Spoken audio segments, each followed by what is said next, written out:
Hello friends, wealth question में आप सभी का बहुत बहुत स्वागत है। दोस्तों, इस वीडियो में मैं आपको बताऊंगा कि म्यूचुअल फंड अच्छे कैसे सिलेक्ट किए जाते हैं। दोस्तों, इसके लिए हम दो तीन वेबसाइट का सहारा लेंगे, वो मैं आपको बताता हूँ डिटेल में। अभी पहले मैं आपको ये बता देता हूँ कि कई मेरे इन्वेस्टर पूछते हैं कि हमें लमसम इन्वेस्ट करना है तो आप म्यूचुअल फंड बता दीजिए अच्छे। और वो ये साथ ये भी पूछते हैं कि लमसम इन्वेस्टमेंट करने के लिए क्या सही टाइम है। दोस्तों, मेरे हिसाब से जो लमसम इन्वेस्टमेंट जो करते हैं उसके लिए बेस्ट टाइम वो होता है जब निफ्टी की पी 15 से 18 के बीच में हो। लेकिन 2008 में निफ्टी की पी 12 तक भी चली गई थी। दोस्तों, बेसिकली क्या है कि कई इन्वेस्टर ऐसे होते हैं, वो कहते हैं कि हम इक्विटी में हमें ज़्यादा नॉलेज नहीं है तो हम म्यूचुअल फंड में इन्वेस्ट कर लेते हैं। म्यूचुअल फंड वाले भी बेसिकली आपका पैसा लेके शेयर बाज़ार में इन्वेस्ट करते हैं। वो एक प्रोफेशनल के द्वारा हैंडल किया जाता है। उनका जो एलोकेशन करने का तरीका है और स्टॉक सिलेक्शन थोड़ा सा अच्छा होता है, इसलिए म्यूचुअल फंड जो है अच्छा रिटर्न देते हैं। तो मेरे हिसाब से अगर कोई लमसम इन्वेस्ट करना चाहता है तो उसके लिए मेरे हिसाब से सही टाइम यही होगा कि जब मार्केट क्रैश करता है या मार्केट में थोड़ा फॉल आता है, जब निफ्टी की पी जो है 15 से 18 के बीच में आ जाती है तो एक अच्छा लेवल होता है और काफ़ी अट्रैक्टिव रेट हमें शेयर बाजार में कई स्टॉक के देखने को मिलते हैं। तो एक जो कॉमन क्वेश्चन मेरे कमेंट बॉक्स के थ्रू कई व्यूअर ने पूछा था कि जो जिस म्यूचुअल फंड की एनएवी जितनी कम है वो ज़्यादा बेटर है या जिस म्यूचुअल फंड की एनएवी जितनी हाई है वो ज़्यादा बेटर है। दोस्तों, इस तरीके से म्यूचुअल फंड को रेट करना या म्यूचुअल फंड को ये आइडेंटिफाई करना कि ये अच्छा है या बेकार है, ये काफ़ी डिफिकल्ट है। देखो, म्यूचुअल फंड जो सिलेक्ट करने का अच्छा तरीका ये होता है कि आप फंड मैनेजर को देखें कि फंड मैनेजर का ट्रैक रिकॉर्ड कैसा है। इसके साथ साथ जिस फंड में आप इन्वेस्ट करने जा रहे हैं उसका ट्रैक रिकॉर्ड भी देखें। साथ आप ये देखें कि उसने एलोकेशन किस हिसाब से कर रखा है और किस हिसाब से किन स्टॉक में निवेश कर रखा है। मेरे हिसाब से अगर कोई म्यूचुअल फंड है उसने 20-25 स्टॉक में निवेश किया हुआ है तो वो ठीक माना जाता है। कई म्यूचुअल फंड ऐसे हैं जिनके पोर्टफोलियो में 50 स्टॉक से ज़्यादा है, वो भी ठीक है, लेकिन मेरे हिसाब से 25 वाले ज़्यादा बेटर होते हैं। अब एक दो म्यूचुअल फंड ऐसे हैं जिनको मैं पर्सनली ट्रैक करता हूँ, जिनका पोर्टफोलियो देख के मेरा दिल गार्डन गार्डन हो जाता है। इतने अच्छे स्टॉक्स हैं वो जिसमें उन्होंने निवेश किया हुआ है। तो आज मैं आपको इसी वीडियो में बताऊंगा कि आप किस तरीके से अपनी स्टडी कर सकते हैं। मैं कोई रिकमेंड नहीं करूंगा आपको इस वीडियो में कि आप ये म्यूचुअल फंड बाय कर लें। मैं आपको तरीका बताऊंगा जिस हिसाब से आप स्टडी करके खुद अपने आप अच्छा म्यूचुअल फंड सेलेक्ट कर सकते हैं। देखो, इसके लिए हम सारा लेंगे सबसे पहले तो मनी कंट्रोल वेबसाइट का। ये मनी कंट्रोल काफ़ी अच्छी वेबसाइट है एक इन्वेस्टर के लिए मेरे हिसाब से।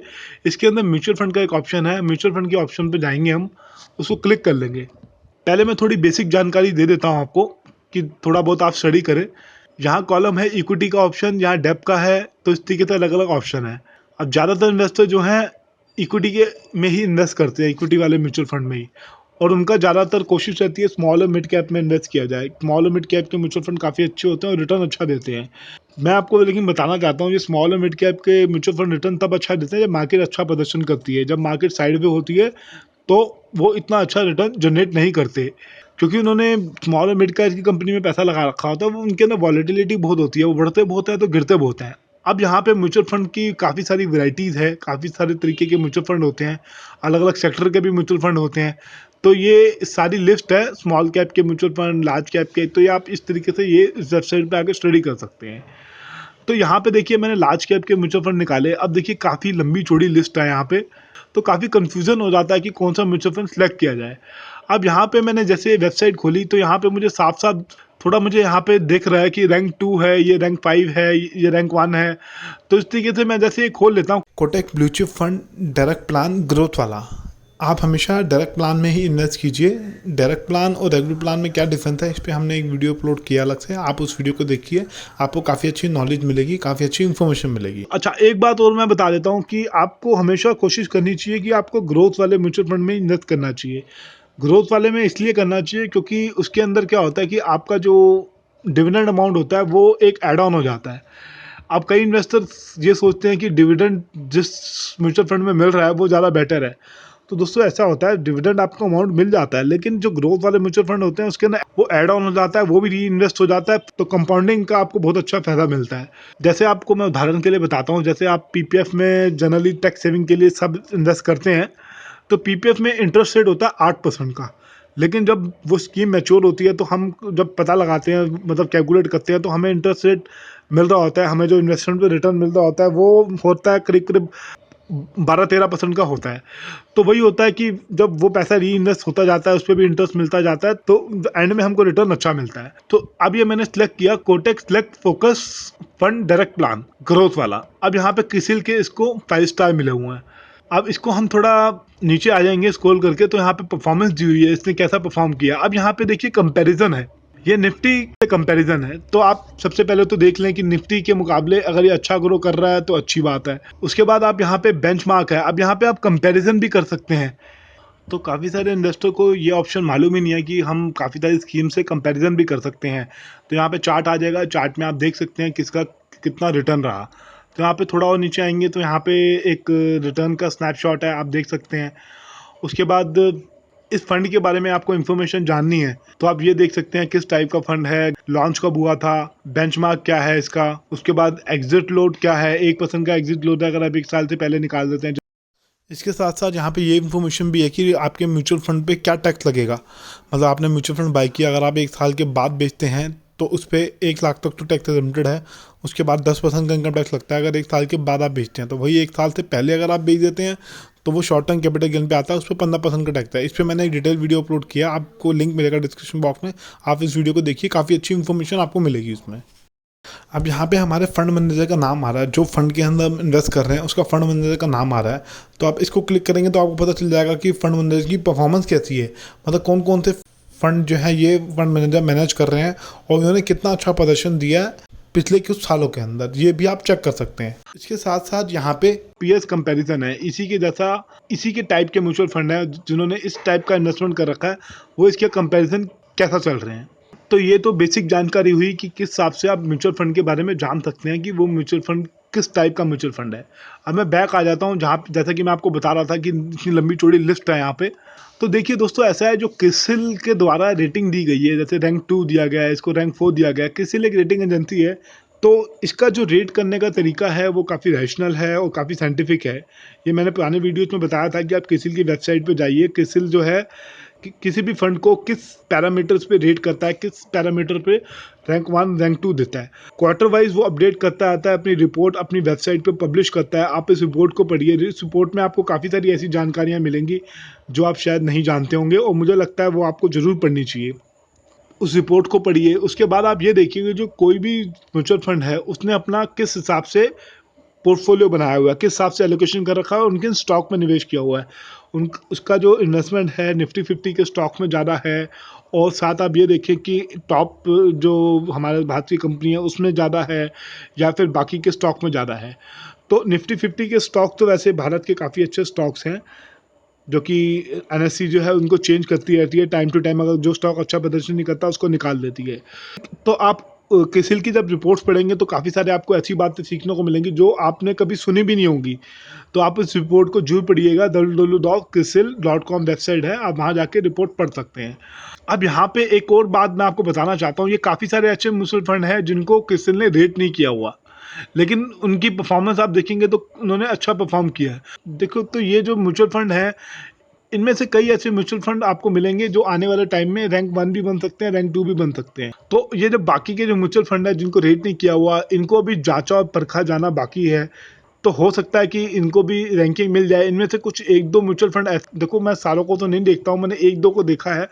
वो मुझे लगता है कि आने वाले टाइम में अभी इनको रैंकिंग इतनी अच्छी नहीं मिली हुई, किसी को रैंक 5 है और किसी को रैंकिंग नहीं मिली हुई। हो सकता है कि वो आने वाले टाइम में रैंक 1 भी बन सकते हैं। और ये जो म्यूचुअल फंड हैं जो आज की डेट में रैंक 2 है, हो सकता है ये रैंक 1 हो जाए या रैंक 3 भी हो जाए। कई ऐसे म्यूचुअल फंड मैंने देखे हैं जो किसी ज़माने में रैंक 1 हुआ करते थे, आज की डेट में वो रैंक 3 हो गए हैं। तो मेरे हिसाब से आपको रेगुलर मॉनिटर करना चाहिए अपनी इन्वेस्टमेंट के ऊपर। ऐसा नहीं है कि आपने एसआईपी ले लिया, आप उसमें एसआईपी किए जा रहे हैं और लेके उसको भूल गए। देखो दोस्तों, जब हम कोई जूता खरीदने जाते हैं मार्केट में या कोई टी शर्ट खरीदने जाते हैं, इसको पहन के देखते हैं, काफ़ी बार देखते हैं कौन सी ब्रांड का है, कौन सा कलर है, क्या चीज़ है। उसके बाद उस प्रोडक्ट को बाय करते हैं, या हम प्रॉपर्टी बाय करते हैं तो कितनी जांच पड़ताल करते हैं। तो हम जब स्टॉक में इन्वेस्ट करते हैं, म्यूचुअल फंड में इन्वेस्ट करते हैं, तो हम एक इन्वेस्टर को लापरवाही नहीं होना चाहिए अपनी इन्वेस्टमेंट के ऊपर। तो यहाँ पे ये पैसों का खेल है, आप अपनी मेहनत की कमाई ऐसे नहीं लगा सकते। आपको मॉनिटर हमेशा करते रहना होगा, आपको देखते रहना होगा। अगर वो फंड अच्छा परफॉर्म नहीं कर रहा तो आपको उसको निकाल देना होगा और दूसरे फंड में इन्वेस्ट करना होगा। तो आप ये देखें, अगर आप जिस कैटेगरी में आपने इन्वेस्ट किया हुआ है, मान लीजिए आपने स्मॉल और मिड कैप के म्यूचुअल फंड में इन्वेस्ट किया हुआ है, तो आप ये देखिए उसके साथ के जो परफॉर्मिंग म्यूचुअल फंड है उन्होंने कितना रिटर्न दिया और एवरेज इंडस्ट्री का क्या रिटर्न है। आप यहाँ आके कंपैरिजन कर सकते हैं, चार्ट में आपको समझ आ जाएगा। तो अगर आपका म्यूचुअल फंड जो एवरेज रिटर्न है, इंडस्ट्री का जो रिटर्न है, पूरे म्यूचुअल फंड का रिटर्न है, एवरेज रिटर्न से नीचे है, तो मेरे हिसाब से आपको सोचना चाहिए। आपको इसके साथ ये भी देखना है कि किसी की रेटिंग वगैरह भी देख ली, रिपोर्ट्स भी पढ़ ली आपने, साथ ये भी देखें वो परफॉर्मेंस उसकी कैसी है। एक साल की नहीं, कम से कम 4-5 साल की आप देखें कि अगर वो कंसिस्टेंटली अच्छा परफॉर्म करता आ रहा है तो मेरे हिसाब से वो एक अच्छा फंड माना जाता है। वो फिर आप उसको रेगुलर ट्रैक करते रहिए। ऐसा ना हो कि आपने देख लिया उसको कि कंसिस्टेंट अच्छा परफॉर्म कर रहा है 5-6 साल से, हो सकता है आने वाले टाइम में वो अच्छा परफॉर्म ना करे, वो वर्स्ट परफॉर्मिंग बन जाए।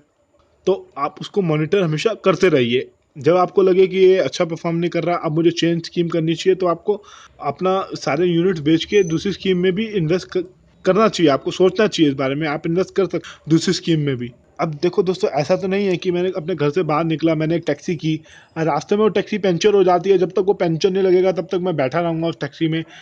मुझे अपने मंजिल तक पहुंचना है, मुझे अपने गोल्स को अचीव करना है, तो मुझे कोशिश करना होगा कि जो उस टैक्सी से मैं उतरूं, दूसरी टैक्सी को लूं और अपनी मंजिल तक पहुंचूं। हमें बेसिकली अपनी मंजिल तक पहुंचना है। अगर हमें एक या 2-3 टैक्सियां पे बदलनी पड़े तो मुझे नहीं लगता कि कोई हर्ज होगा इसमें। समझदार इन्वेस्टर की तो यही निशानी होती है मेरे हिसाब से। तो इस तरीके से अगर आप इन चीज़ों को स्टडी करके देखेंगे तो मेरे हिसाब से आप बस बड़ी आसानी से अच्छा म्यूचुअल फंड सेलेक्ट कर सकते हैं अपने लिए। तो यहाँ पे एक चीज़ और मैं बताना चाहता हूँ कि म्यूचुअल फंड में जो इन्वेस्टमेंट आप करते हैं उसमें हमेशा आप अपने पोर्टफोलियो को भी डाइवर्सिफाई कीजिए। ऐसा ना कर कीजिए कि सारे लार्ज कैप के म्यूचुअल फंड ले लिए या फिर अपने सारे मिड कैप के ले लिए। इसमें इन्वेस्टमेंट करने का तरीका होता है मेरे हिसाब से, एज के हिसाब से डिपेंड करता है। अगर अभी आपकी एज 25 साल है, अभी आपका लंबा टाइम है और आप उसको लंबे टाइम के लिए पैसे को छोड़ सकते हो, और अगर आपको स्टॉक मार्केट के बारे में ज़्यादा नॉलेज नहीं है और आप म्यूचुअल फंड में इन्वेस्ट करना चाहते हो, तो मेरे हिसाब से म्यूचुअल फंड में आप अपने पोर्टफोलियो को डाइवर्सिफाई कीजिए।